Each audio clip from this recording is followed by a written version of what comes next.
Assalamualaikum warahmatullahi wabarakatuh. Kami di sini ingin membuat podcast mengenai kerjasama antar negara Indonesia dan Cina. Perkenalkan, nama saya Sunita sebagai host. Perkenalkan, nama saya Baria sebagai narasumber. Saya Siti Komaria sebagai Narasumber pertama kita adalah Bu Siti Komaria, seorang pakar hubungan internasional yang fokus pada kerjasama Asia. Halo Bu Siti. Halo Sunita, terima kasih sudah mengundang saya. Senang bisa berbagi di sini. Selanjutnya ada Ibu Baria, seorang pengusaha yang bergerak di bidang ekspor impor dengan Cina. Halo Bu Baria. Hai, terima kasih atas undangannya. Oke, yang pertama kerjasama ekonomi Indonesia-Cina. Bu Siti, bagaimana perkembangan kerjasama ekonomi Indonesia dan Cina dalam beberapa tahun terakhir?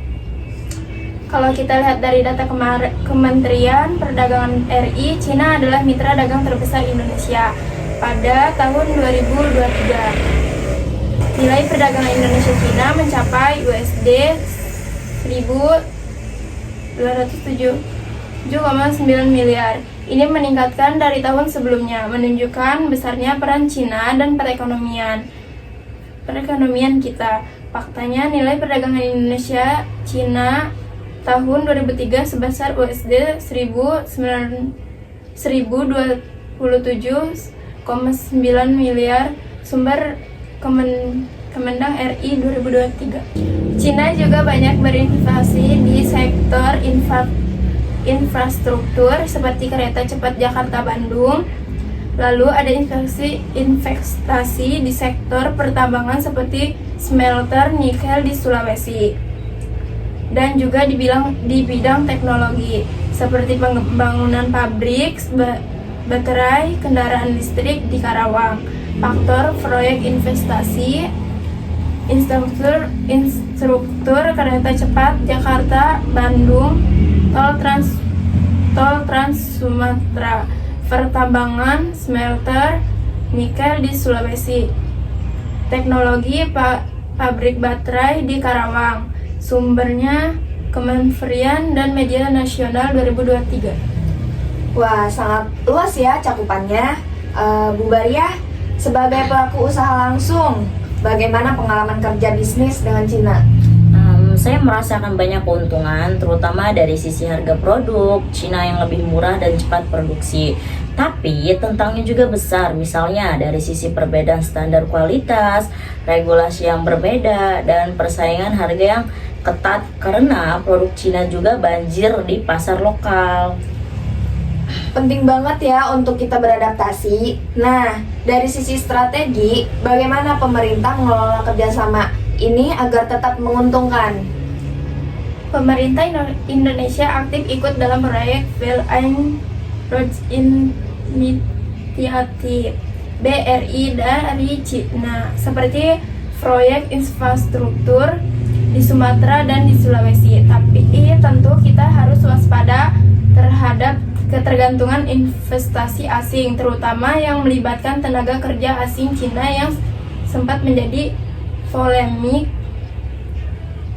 Fakta, Indonesia terlibat dalam BRI, termasuk proyek infrastruktur besar.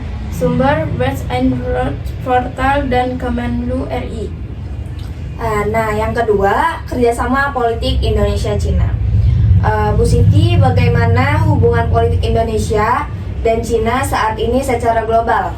Kedua negara sudah menjalin kerjasama strategis sejak tahun 2025, lalu diperkuat menjadi Comprehensive Strategic Partnership. Oke, Bu Baria, apakah situasi politik memengaruhi bisnis juga? Sangat pengaruh ya, contohnya saat terjadi ketegangan di Laut Natuna pada tahun 2020. Bisnis jadi ikut waspada. Ketegangan seperti itu bisa menghambat pengiriman barang atau menurunkan kepercayaan investor.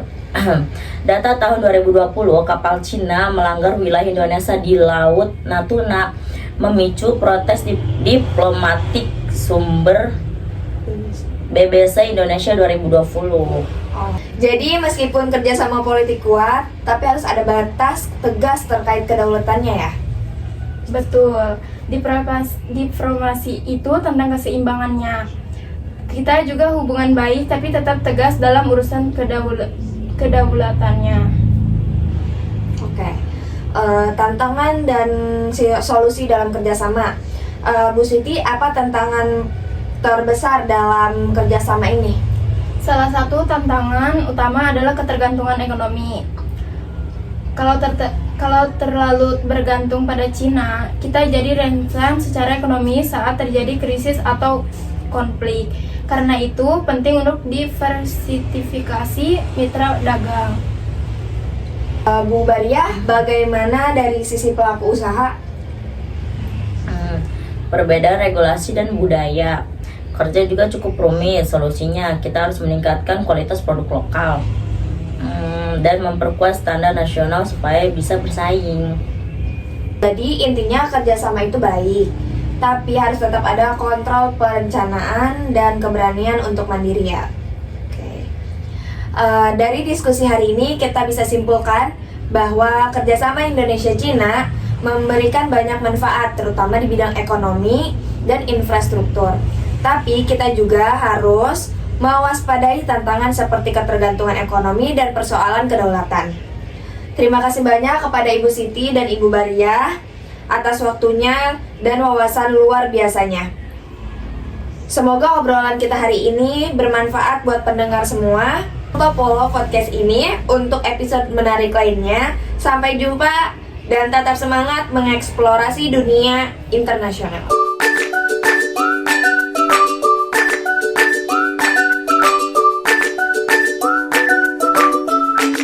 Cukup sekian podcast dari kami, kurang lebihnya mohon maaf. Wassalamualaikum warahmatullahi wabarakatuh.